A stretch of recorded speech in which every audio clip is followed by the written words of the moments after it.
do people scan or they read? These are all the questions that we need to kind of answer. Studying from a blank paper is bullshit. And you always start from somewhere, right? So with the drawing that I showed you before, it was like a building that was already there.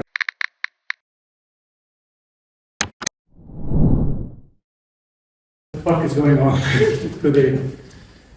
So we live in a really unpredictable world.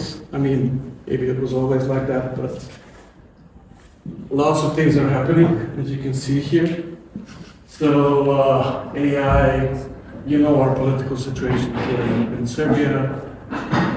Lots of layoffs, lots of the Louvre got stolen, so that was also interesting. Lots of things going on, quantum computers, there's AI robots that are making a rebellion, as you can see here. And it's quite dark, right? But I'm an optimist. I don't know if you watched How I Met Your Mother.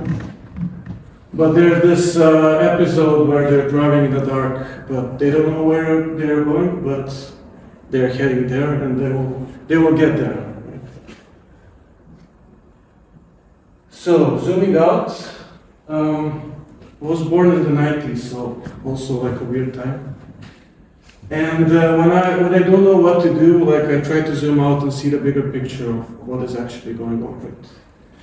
So this probably doesn't mean anything, but the green thing is the positive GDP in Serbia. The red one is the negative, and why am I showing you this, right? It's not like something that, I'm like a victim before you guys, and I'm like, this is my hard life, but juxtaposing with some of the events for my life, it always happens in these dips, right? So when shit happens, right, then there's an opportunity actually. And actually lots of things happen in these in-between points, right? So Wi-Fi has been a thing from 99, then Bitcoin 2012, around that time. And yeah, we know what happened around this time here. So as mentioned, there is this big opportunity, there's a gap that we can fill, not just as designers, but as people, right? To do something better. And it reminded me of the state of products today. So everything, maybe you already designed the chat, maybe the company asked to, but everything kind of looks the same, make me a chat and then backend will kind of be done on its own, right? And it reminded me of this, I'm making a bigger intro now, but it reminded me of Mad Men, the first episode, if you watched the pilot, where they have an opportunity, everything looks the same, all the cigarette companies need to communicate in this way, but then, Donald Draper thinks that there's an opportunity in this. So, there's this question of where are we going today, right? What is going on? Where are designers, as designers, where are we going, but as people, right? But before we go into that, and this unpredictability, I'm Dennis. I'm now a digital product designer, leader in constructor tech. Some of the things here, this is the photograph I took, photography now, produces a lot of joy for me. I collect records, try some cocktails and invent some. And I try to picture myself in some peculiar places to work. So this is an airport in somewhere, I don't know. And just a personal story, and I won't have any ones before, but before I started working, I was leading a team of scenographers from my university, from architecture school. So we had a task to actually design, if you know, KSD, Masquerade, in the Faculty of Technical Sciences. So for one night it becomes like this different, a parallel universe. So basically this was our kind of task to design like an inverted house inside of this faculty, right? So we had no idea what we were doing, but we had a vision, and we made it happen. Basically on the left you can see a mock-up, and then on the right how it actually looked like. Then because we didn't know what we were doing, in the end, when it's actually like what was built, it was like something completely different. And for one night, we changed kind of the perception of all the people participating. But let's go back and let's try to predict the future. And first kind of tip is, or kind of like assumption is that designer's job isn't to like remove uncertainty. It's actually, designer's job is to move through the uncertainty with confidence. Why am I saying this? And this is actually the structure of this presentation. So I was last year in some like weird time of my life, and my friend Natasha, she mentioned like let's pull out the cards, tarot cards. So basically, I want to ask you guys before we start into the kind of design part of the lecture, to start with a question like, what do you want from this lecture?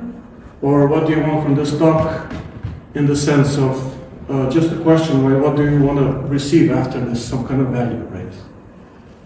And basically, if you don't know, this is like Celtic Cross and Tarot, so you open like these cards and basically it reveals something about that question, right? Or actually it's trying to answer it.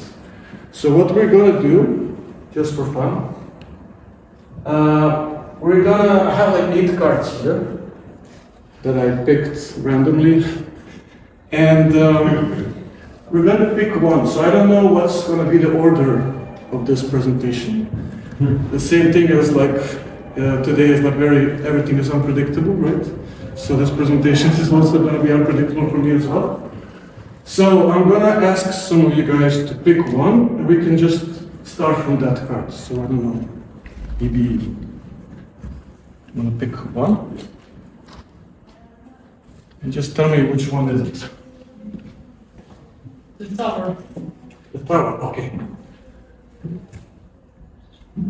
So I'm gonna go through these cards like as a section of, like each card is gonna have like this kind of small short story. So the Tower is kind of the card where it's reflected with like shifting priorities in design, maybe like sudden changes, disruption, something in your life that's happening like today, right? We don't know what's gonna happen, right? And in design, I was kind of thinking of talking about like shifting priorities. So what to do when project is constantly changing versus like all the time. So as mentioned, like the Tower represents like sudden change. So yeah, I wanted to put this GIF in the presentation like by all means because it's like super funny, but also it's like very like unpredictable how also AI is talking about. I had this project of my own website, and I was changing it a lot. So, like I'm one guy working on this, and I'm changing it all the time. I don't know what I want. So imagine what it is like with hundreds of people in an enterprise startup or whatever, right? And what I try to do always is kind of document everything that I do, even like smaller change, font change, whatever. And in my last company, we had a website that we changed millions of times. I think some of you guys from the audience can testify to that. But with each change, how we kind of try to defend ourselves with it is we try to document every decision. And once we do the change, because we need to do it fast, we actually can compare it and see if it's producing value or not, right? So it's one of the ways like that we can defend against this total like shift all the time.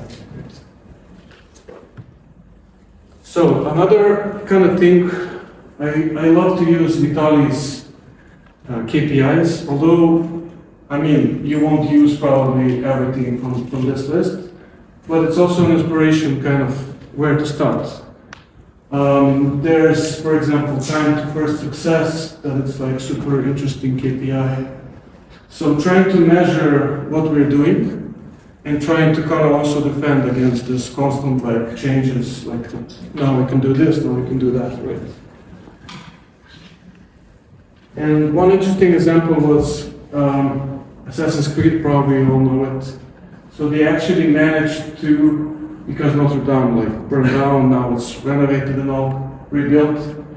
But they actually helped them to rebuild it because they had like very detailed models of everything. So when something unexpected happens, like fire in this case, documentation kind of saves the day, which sounds very cool, but documentation is honestly like very boring sometimes, but it's necessary, right? Next card is Ace of Cups. So it's a really powerful card, kind of connected to this emotional renewal, right? So if you have like a new energy in your life and trying to kind of find new joy, new connection with yourself. And it immediately resonated with like, is the light in digital products like necessary or just fantasy? It sounds like a luxury, right?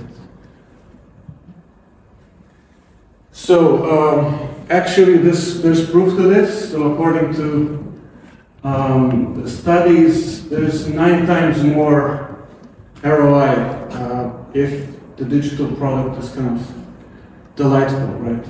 But what does that mean? There's kind of 3 elements to this. So as you know, it looks good, right? And feels good, works beautifully, but it's actually, it functions, right? It has like a functional aspect to it. And when you combine these 3, you actually get delight. And there's this amazing designer like Mike Mattis, maybe you heard about him. So he was one of the main designers at Apple with created like a lot of the interaction that you use every day. By the way, this animation here is not his product, but from another guy.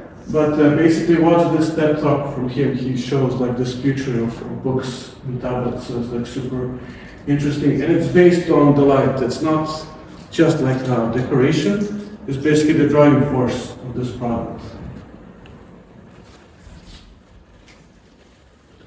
8 of Wands. So when I came to my last company, the first thing that I learned is pre-optimization, or like premature optimization is the root of all evil. So I remember that vividly, and I use it like from that point on.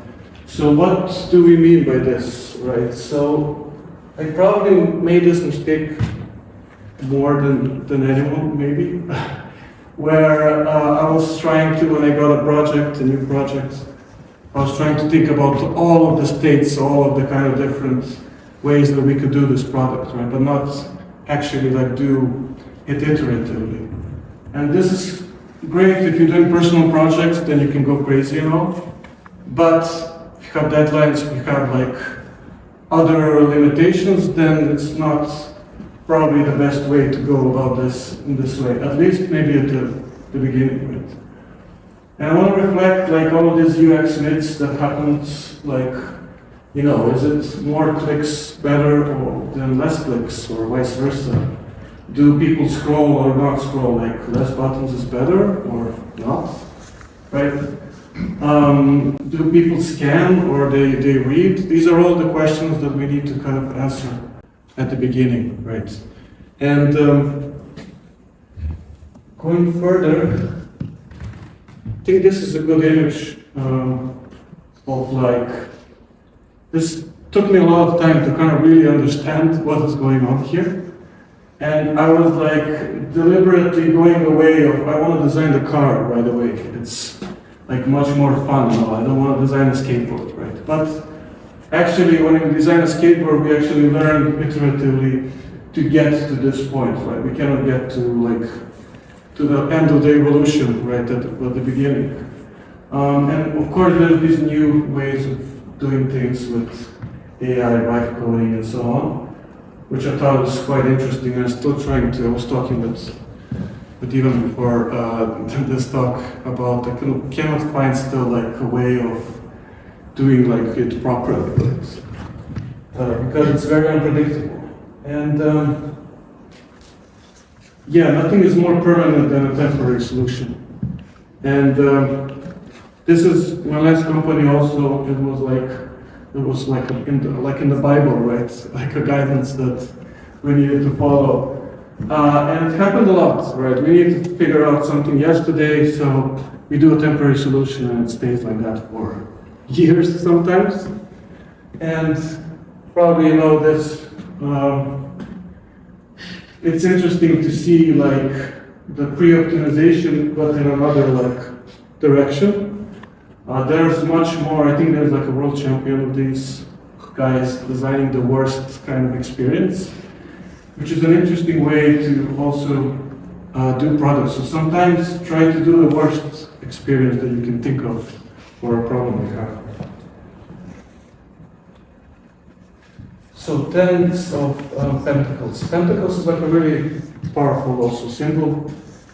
And I immediately think about a lot of the legacy and curveballs that you might have depending on where you work, right? You can have like a lot of different blockers.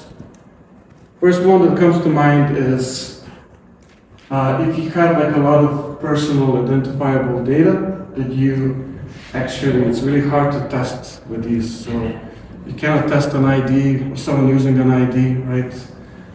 Because there's lots of laws protecting this data, right?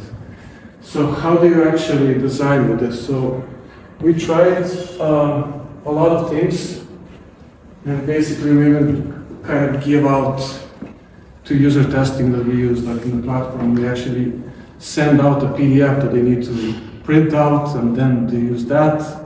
But that took a lot of time, right? And even when we got that qualitative data, the stakeholders was like, okay, but I need quantitative data now.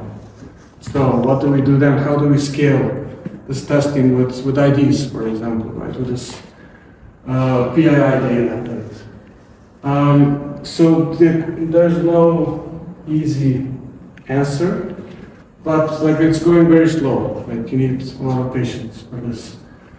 And I want to show you like some of the things that I used quite a lot, and it's like super simple. And I didn't invent this. Of course, this is like online from some guys from Berlin that so much smarter guys than me that came up with this. But I kind of adapted to the team that I was in that time. And it's basically like following these simple rules. And even if you don't have all of the data that you need, like quantitative, qualitative, you can start from somewhere. You can start from the team and like see, okay, what are the good things that are working today? Capture all the problems in the workshop, prioritize them. It looks very simple, as you can see here.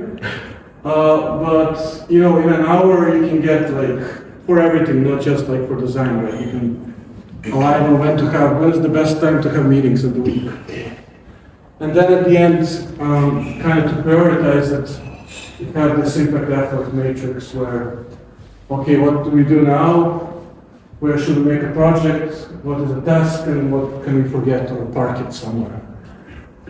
And also we created like this bank of all of these ideas that we put in one place. It will stay there for years, and then if we need to like pick up some idea, we know where it is. Also, I was at Config a couple of years ago, and this guy, I think he leads design at Nubank. He did a great like lecture about everyone was like misaligned in Slack that he was leading at the time. So basically, he kind of created some principles that guide them in making decisions, right? Sometimes they have data, sometimes not, but basically they could do like some quick iterations with these principles. Some of them were like, don't make me think, but there's a lot more. And a lot of big companies have these design guidelines, design principles that they go back to when they need to, right? So definitely check this guy out. Knight of Wands. So this is I wanted to put also this meme in here, even if it may be, not the place, but what to do when we don't know where to start, right? When we're starting from a blank canvas. And actually, when I was doing, well, okay, you can see it. When I was in university, we didn't know also what we would do, right? And then I immediately, when we got to a new project, instead of researching, I just go straight into drawing, which is kind of counterintuitive, right? But it helped me a lot with understanding what are the limits of what I'm trying to do, right? So it was very intuitive, and sometimes I was guessing a lot of things, but then I could like go back after this and figure out, like start from scratch again. So I think like starting from scratch, as starting from a blank paper is bullshit, and you always start from somewhere, right? So with the drawing that I showed you before, it was like a building that was already there. So you're starting with something new, you always have something to kind of go back to, either principles or an idea or a problem or whatever, but you never start from scratch, actually. I think that's a myth.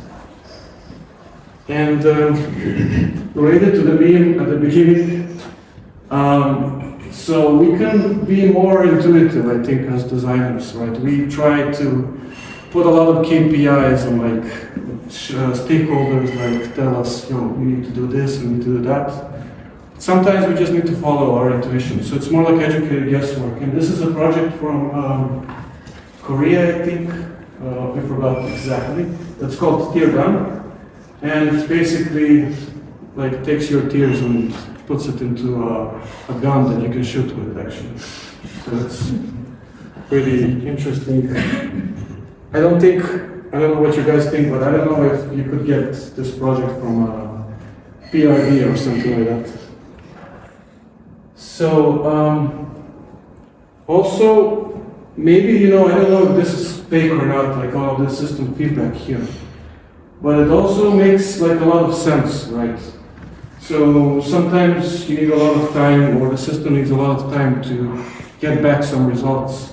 So in order to kind of show what's happening in the background, you could, show some, even think, like notifications, what is going on.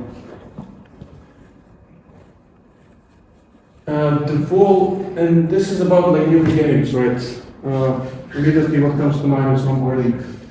And the best onboarding is no onboarding, right? But how to know if this works for you, if it works in general, right, for the users. And we try to think in this dichotomy between, always hear from people like people are stupid, they won't understand it.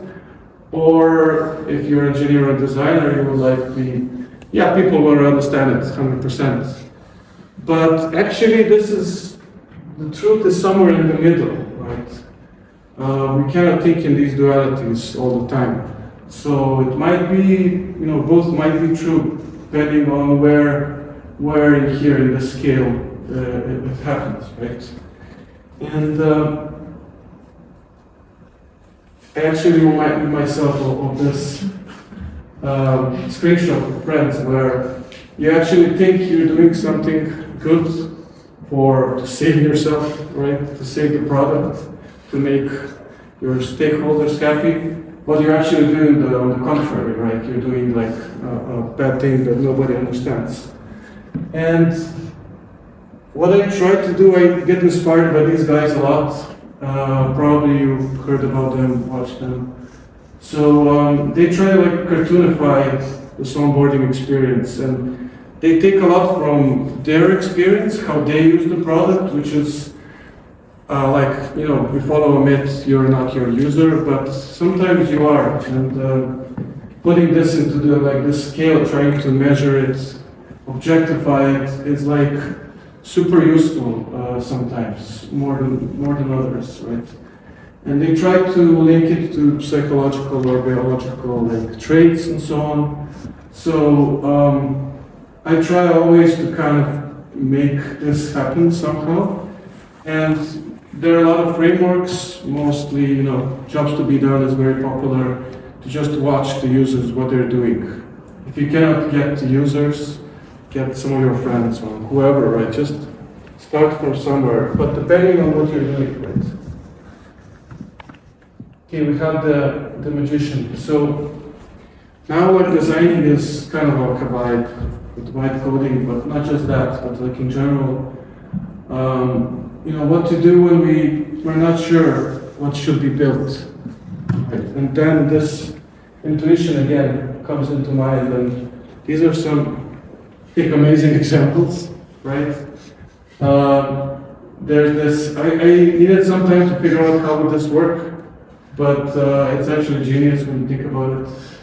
And the other app, I think it failed, but it serves the point so far where we just press one button for pizza, right? So combining these two products, I think it's like a marriage in heaven. And instead of trying, I talked about this before, trying to solve everything at once, maybe we can solve just one thing at a time, just one thing. So there's this cool app that my colleague showed me recently. It's basically, you lock your keyboard so you can clean it. And it's kind of very useful. And it's kind of like Shazam, you just press one button and you get the song that you need. Right, there's a lot of these apps that work in a similar way, but maybe we could just solve one thing and then maybe you could try to scale it from there. So I was at Hatch conference this year, and there was a school lecture also where now everyone can make whatever they want, especially with these AI tools and all. But now what it matters, and kind of like maybe a prediction for the future, everyone's talking about now we need to curate more, we need to really choose what we want to make. So you can be the voice in your organization about that. Sorry about some of the profanity here on the screens, but when we were doing my last company, we were trying to actually put this to use, right? We had a lot of, we didn't like move a lot of the product in general. So what we want to concentrate in this time was some internal tool that could help us actually to buy time to do other things that we're kind of stuck and have a lot of it on our plates, right? So we created this one tool just to test different copies for different screens and different languages, because there's so many, and it kind of scaled up to a plugin where you could actually, because we were always getting these requests like, I need this flow for this client or with this language. So we tried with this to actually make that process automated. And it was moderately successful, right? We were testing it a lot. Yeah, we started using it more or less, but yeah, now it needs to scale up more, right? But it was an interesting experiment that became something that we actually used.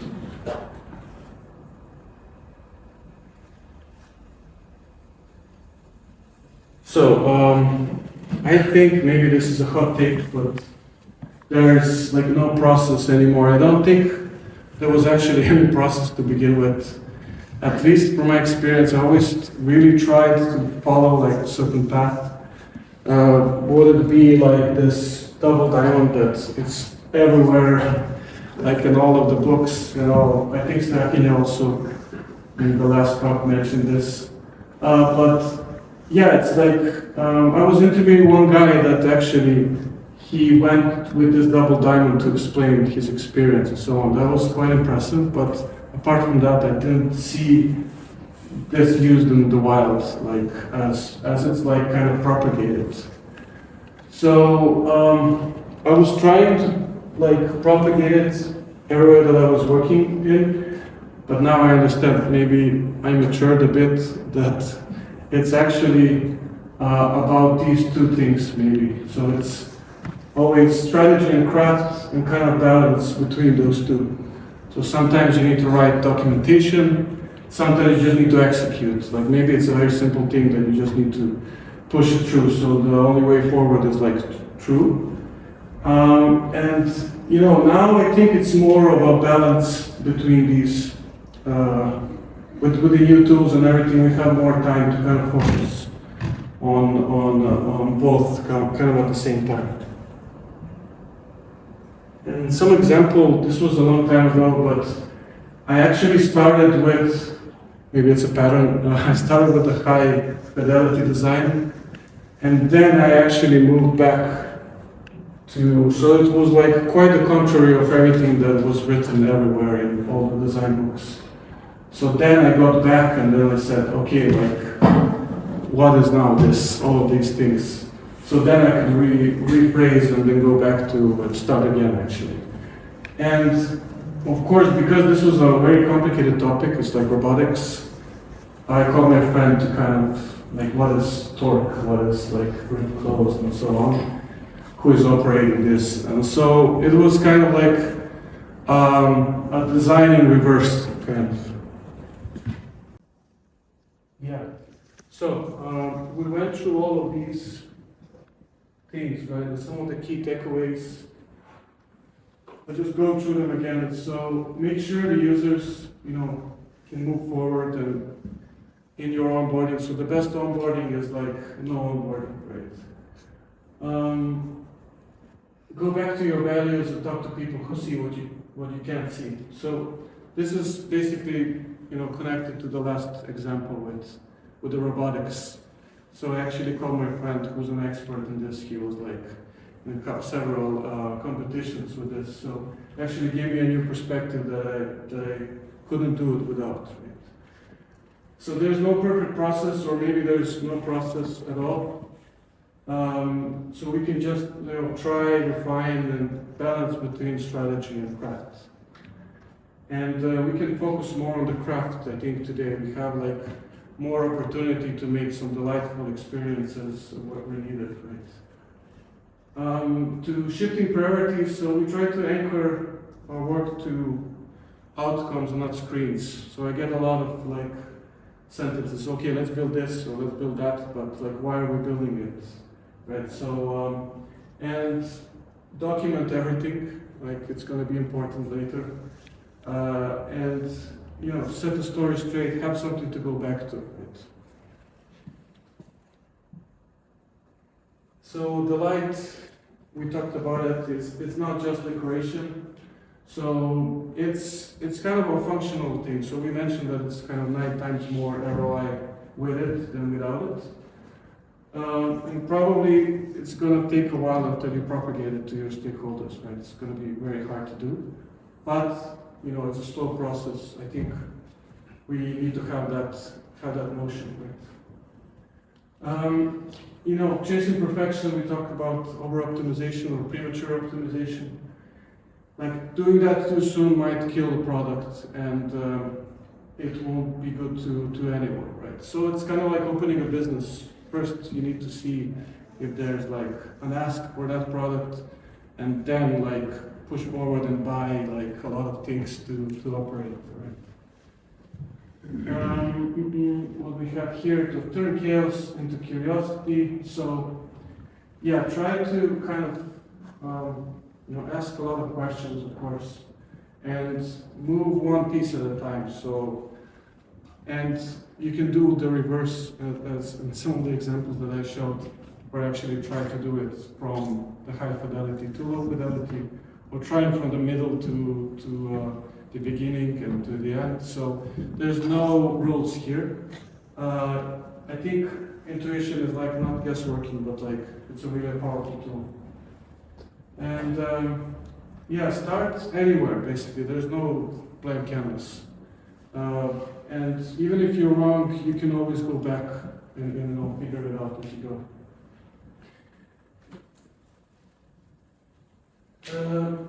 So I just wanted to do an outro here. I'm in constructive tech, and we're hiring. So just so someone is like looking for, I know the job market now is a bit weird to say so. I'm part of the Sfera podcast. Maybe you heard. So if you can follow us, that would be also great. and follow these guys that are doing great work for the community. And did I mention, did I forget something here? I don't think so. And thanks guys a lot for joining.